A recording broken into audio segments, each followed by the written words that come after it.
कि जबले लड़वा तबले है चमार जी लड़िये हो। ये बेटा जबले लड़वा तबले है चमार जी लड़िये हो, और जब तो बेटा जन्मा बचाए की भगला तो घरम घुस के तोहके मारिये हो।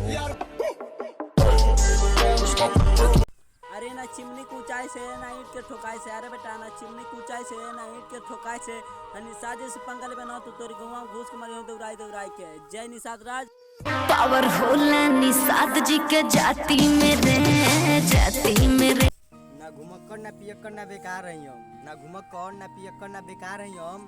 आज जे निषाद जी के चेहरा के देख के जरेला ना उन्हीं के दीदियन के भाता रही हम।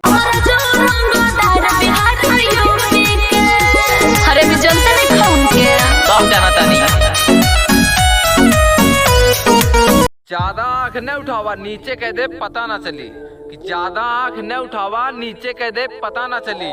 और हमसे ज्यादा ऐठ के न बोला है बाबू, हमसे ज्यादा ऐठ के न बोला है बाबू। चमा रही दौड़ा के मारब देखब भागे लगाउने गली।